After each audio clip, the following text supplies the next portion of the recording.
ಗೂಂಡಾಗಿರಿ ನಡೀತಾ ಇದೆ.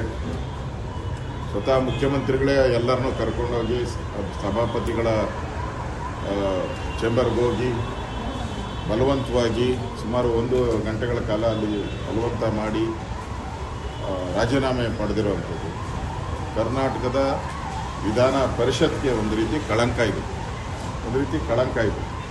ಯಾವ ಸಭಾಪತಿಗೂ ಈ ಥರದ ಒಂದು ಅವಮಾನ ಆಗಿರಲಿಲ್ಲ.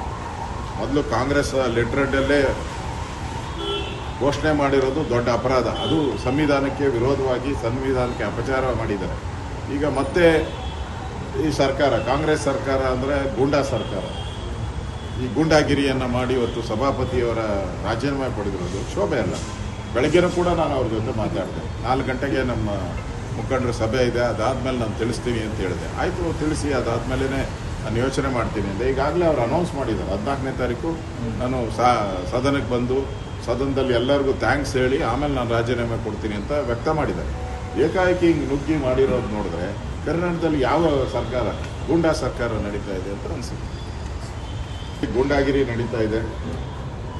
ಸ್ವತಃ ಮುಖ್ಯಮಂತ್ರಿಗಳೇ ಎಲ್ಲರನ್ನೂ ಕರ್ಕೊಂಡೋಗಿ ಸಭಾಪತಿಗಳ ಚೇಂಬರ್ಗೆ ಹೋಗಿ ಬಲವಂತವಾಗಿ ಸುಮಾರು 1 ಗಂಟೆಗಳ ಕಾಲ ಅಲ್ಲಿ ಬಲವಂತ ಮಾಡಿ ರಾಜೀನಾಮೆ ಪಡೆದಿರುವಂಥದ್ದು ಕರ್ನಾಟಕದ ವಿಧಾನ ಪರಿಷತ್ಗೆ ಒಂದು ರೀತಿ ಕಳಂಕ ಇದೆ.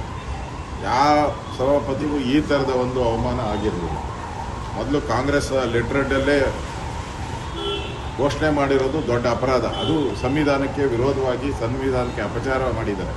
ಈಗ ಮತ್ತೆ ಈ ಸರ್ಕಾರ, ಕಾಂಗ್ರೆಸ್ ಸರ್ಕಾರ ಅಂದರೆ ಗೂಂಡಾ ಸರ್ಕಾರ, ಈ ಗೂಂಡಾಗಿರಿಯನ್ನು ಮಾಡಿ ಇವತ್ತು ಸಭಾಪತಿಯವರ ರಾಜೀನಾಮೆ ಪಡೆದಿರೋದು ಶೋಭೆ ಅಲ್ಲ. ಬೆಳಗ್ಗೆನೂ ಕೂಡ ನಾನು ಅವ್ರ ಜೊತೆ ಮಾತಾಡಿದೆ. 4 ಗಂಟೆಗೆ ನಮ್ಮ ಮುಖಂಡರ ಸಭೆ ಇದೆ, ಅದಾದಮೇಲೆ ನಾನು ತಿಳಿಸ್ತೀನಿ ಅಂತ ಹೇಳಿದೆ. ಆಯಿತು, ತಿಳಿಸಿ, ಅದಾದಮೇಲೆ ನಾನು ಯೋಚನೆ ಮಾಡ್ತೀನಿ ಅಂತ ಈಗಾಗಲೇ ಅವ್ರು ಅನೌನ್ಸ್ ಮಾಡಿದ್ದಾರೆ. 14ನೇ ತಾರೀಕು ನಾನು ಸದನಕ್ಕೆ ಬಂದು ಸದನದಲ್ಲಿ ಎಲ್ಲರಿಗೂ ಥ್ಯಾಂಕ್ಸ್ ಹೇಳಿ ಆಮೇಲೆ ನಾನು ರಾಜೀನಾಮೆ ಕೊಡ್ತೀನಿ ಅಂತ ವ್ಯಕ್ತ ಮಾಡಿದ್ದಾರೆ. ಏಕಾಏಕಿ ಹಿಂಗೆ ನುಗ್ಗಿ ಮಾಡಿರೋದು ನೋಡಿದ್ರೆ ಕರ್ನಾಟಕದಲ್ಲಿ ಯಾವ ಸರ್ಕಾರ, ಗೂಂಡಾ ಸರ್ಕಾರ ನಡೀತಾ ಇದೆ ಅಂತ ಅನಿಸುತ್ತೆ.